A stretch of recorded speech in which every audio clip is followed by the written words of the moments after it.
take my clothes off for you, I won't do it for sex.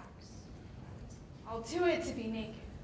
I'll show you all my scars, outline all the cracks in my facade, like the gash in my knee chiseled by rocks, the hairless strip on my right shin I earned testing a razor for the first time, shaving off skin with hair that hadn't even grown in yet. I take off my shirt to show you the piece between my shoulder and underarm, the bit of me that fell out as I was dancing at the wrong store at the wrong time by the wrong shelf. I'll show you the tunnels in my stomach where the butterflies soared out as an almost lover said it was time to migrate, and the crease on my forehead I made, questioning if my attempts to mean something were simply me conforming to a fresh brand of nonconformity. I'd shuffle out of my skirt to show you the burnt patch on my thigh. But my fingers were tempted by the hot dispenser of the cooler and the outline of agony. My father didn't believe it actually hurt. If I loved you enough, I would kick off my heels so you could examine the blisters that coat my feet I made running away from someone I was becoming. I won't wear anything, but I'm ready to display the craters on my arms engraved from carrying the weight of the universe. I'd look up towards the sky so you could explore the crack between my chin and neck, sculpted from the endless glances towards my feet when I was too afraid to look at the realities before me. You can even stare at my butt. Look at the bruise-stained footprints, the souvenirs of all the times life has kicked my ass. You can also trace over my sister's handprints on my back and the eroded streams on my cheeks when my feelings shattered their shackles and escaped their ribcage prison where I seal cells with silver lines of poetry streaming through my fingers which have imprints of pages and pencils and promises I could never hold on to. I'll be your landmark. Something you admire from 3 feet away. When I take my clothes off for you, you'll feel the need to eliminate that distance and slam your form against mine, trying to make sense of it all, but this is me undressed, at my most naked. I don't know how to give myself to you in any other way. I just ask that you show me the scars on your neck, from when your head and heart got into fist fights and the gashes inside your mouth from all the times you've been tongue-tied. Let me peel off your pants to see the stretch marks. When you tried to stand taller than you were or up, when the easier position was down. And if we get there, if I ever find someone worth visiting the scarred section of my soul with, then maybe you could cross the Taurus lines. Because I won't be foreign to you. We could cut the red ribbon, let our guards down, or at least off duty. And you can touch me. Because at that point, you already have.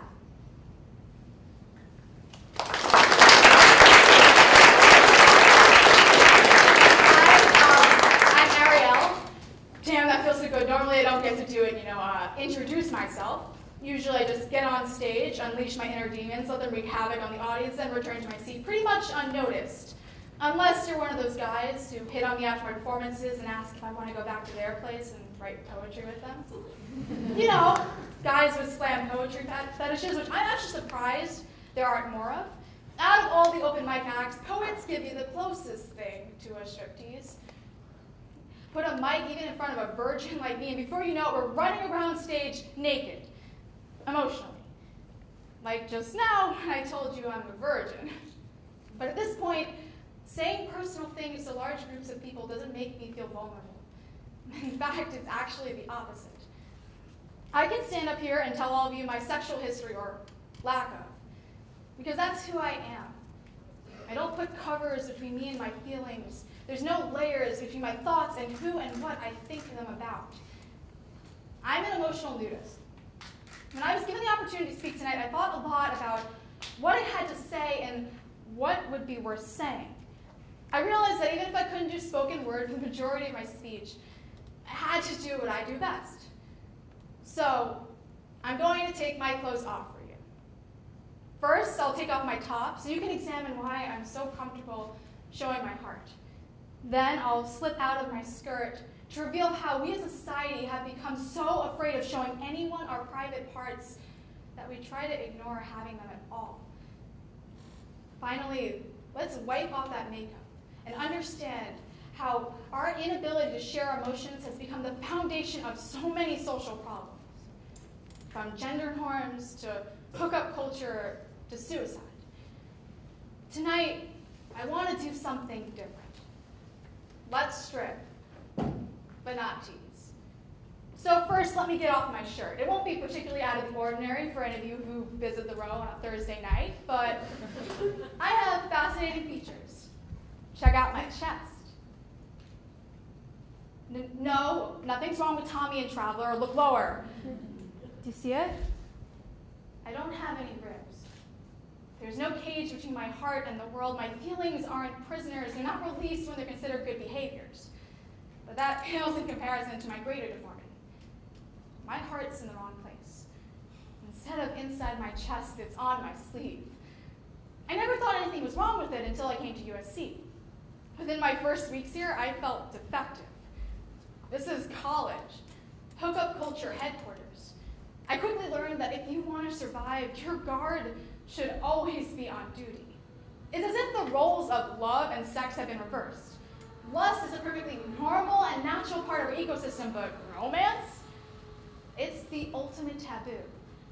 Playing it cool or casual is refusing to express any sort of affection in a relationship, if it even gets to that point. For example, when I first came to USC, I went on an amazing date with a guy I really liked. Despite living right by me, he had completely ignored me for 2 weeks afterwards. So, like the crazy bitch I am, I cornered him in an elevator and asked, why? I just don't want to be in a relationship right now. I had been hit by the ultimate college catchphrase, and it felt like a car crash. To me, being in a relationship didn't mean we'd be a couple. It didn't mean we'd be exclusive. Heck, it didn't even mean a second date. According to dictionary.com, because I'm too lazy to look up Webster or Oxford, a relationship means an emotional connection between two people. So, saying you don't want a relationship is like declaring yourself a town with no roads going in or out.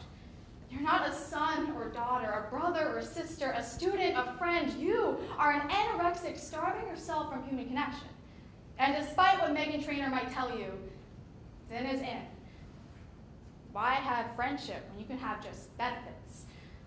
USC is no longer just a college, it's a sexual economy. Brats throw parties. They exchange music for girls in slinky clothes, alcohol for a dance, validation for a quick lay. We put in, we get out, and as fast as we can. We invest nothing. As the great relationship guru Taylor Swift once said, "This is feeling like a contest of who can act like they care less." So I know what you all must be thinking. Shut up, virgin. 1, you cannot sing. 2, don't mess with She Swizzle. And 3, who are you to give relationship advice? I told you that in confidence, so I really don't appreciate your hypothetical voice criticizing my talk within my talk. But our inability to show our emotions isn't just about our romantic relationships. It's about how hiding our feelings makes us start losing ourselves.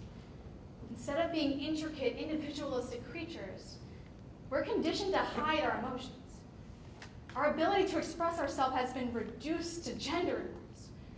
Men are afraid of their emotions, while women are afraid of their consequences. Manhood is negating your feelings.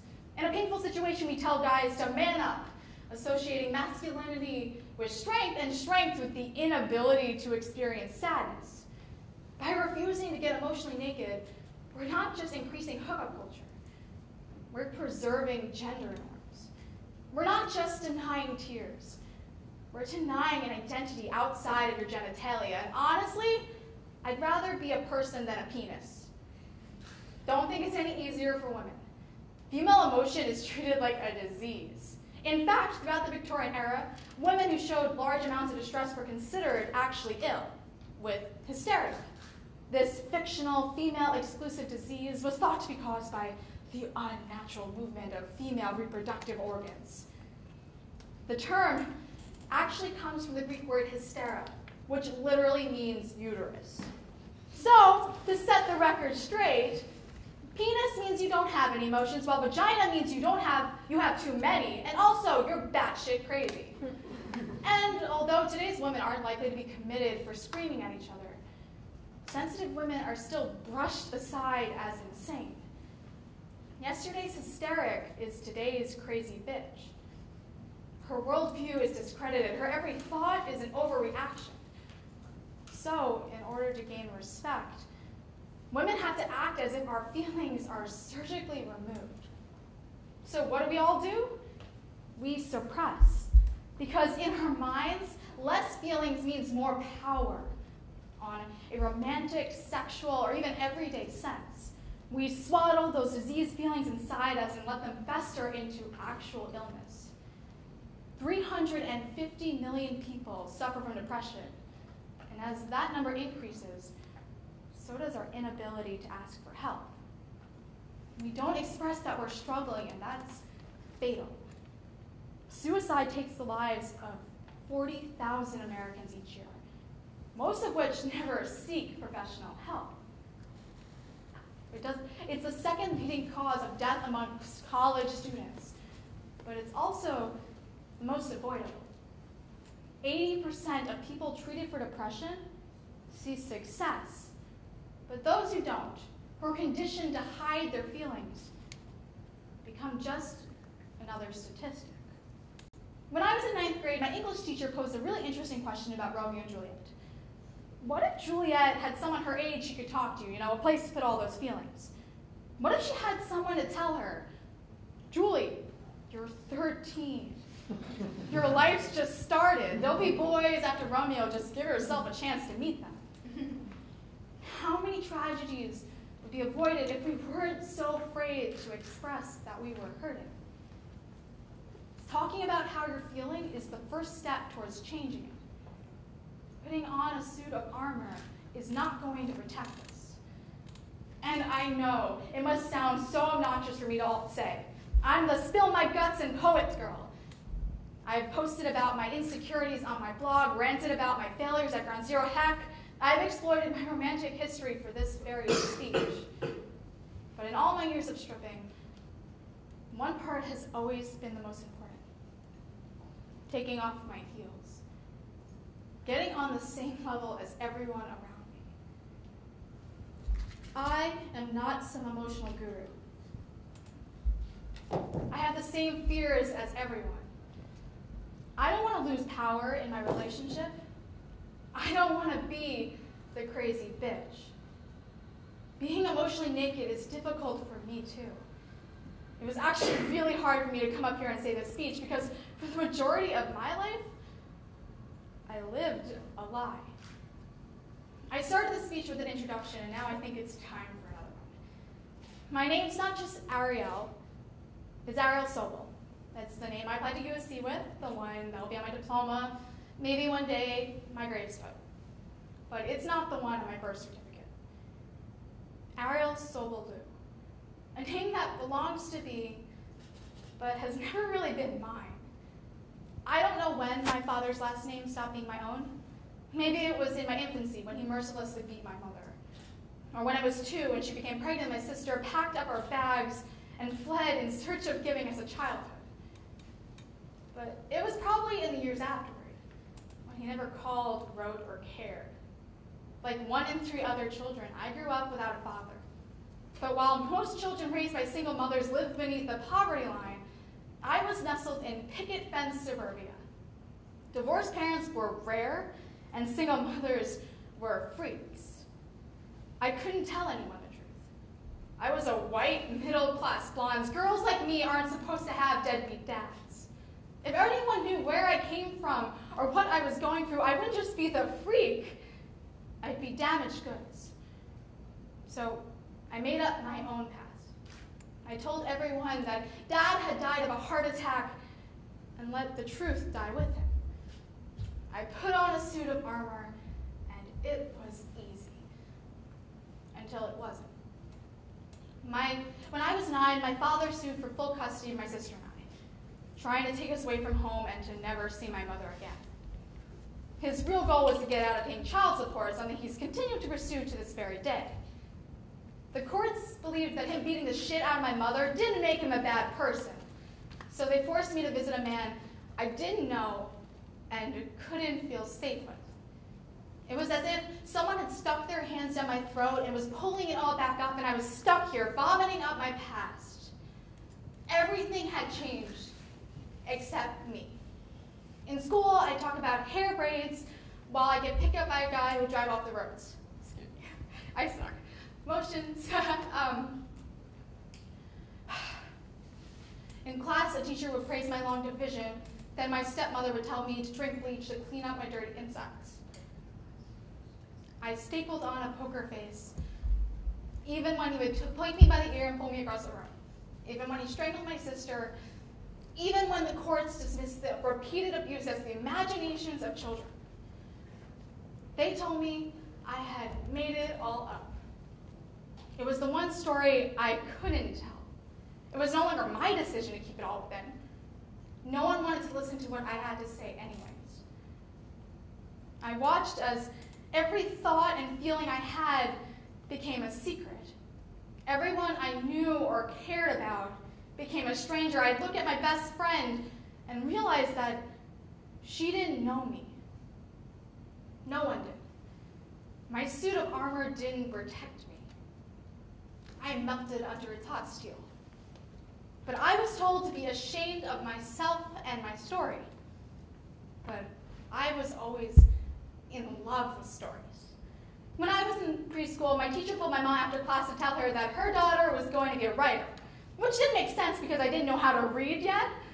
But by the time I was in 3rd grade, poems lined the back of my math homework. Whether it was sonnets, plays, vignettes, I had to tell a story, and over time, I realized the best story I could tell was my own. When 10th grade, I wrote a speech about children's rights, my rights. I got up in stages across the country and I undressed myself with words.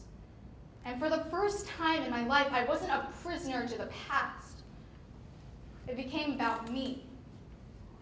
My feelings, my perspective, my life. The next year, I sued judges in federal court for my civil rights and realized I could be an advocate. I could be a voice. Suddenly, I was committed to talking about my emotions. And by the time I was 17, I had a blog that talked about all my feelings, my romantic ideals, my thoughts on religion, on passion, on life. And before I knew it, I had an international following, an article in the Huffington Post, and a viral video. More importantly, I had an impact. People from strangers to close friends, from the West Coast to the Middle East, thanked me. They told me that they felt the same.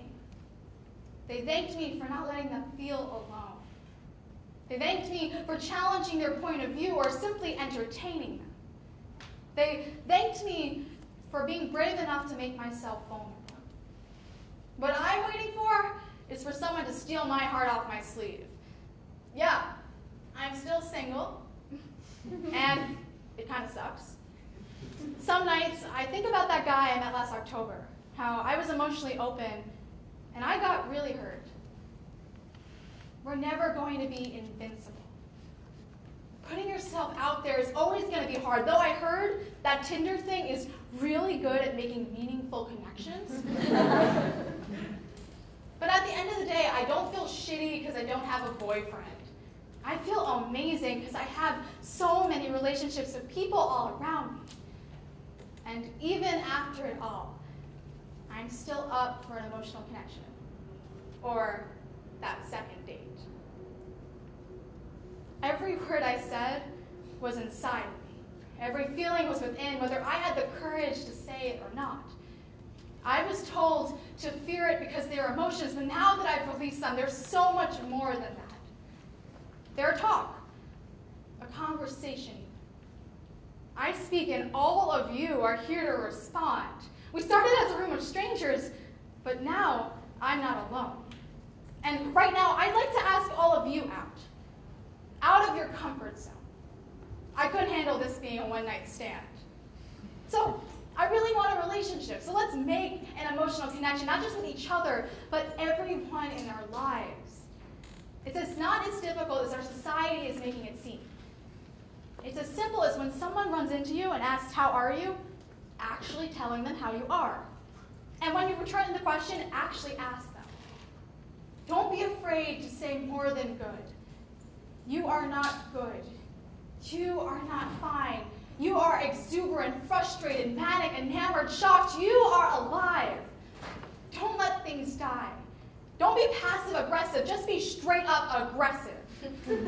Or, even better, address things. Tell your roommate to pick up the pillow, your sister to pick up the phone, your partner to pick up the slack. But also tell them how much they appreciate it, how they are a landmark in this crazy path. Thank them for not letting you get lost. And when you need help, ask for directions. Don't let your gender, your relationship, your fear of seeming weak stop you from getting the help you need, or writing a poem that just needs to be written.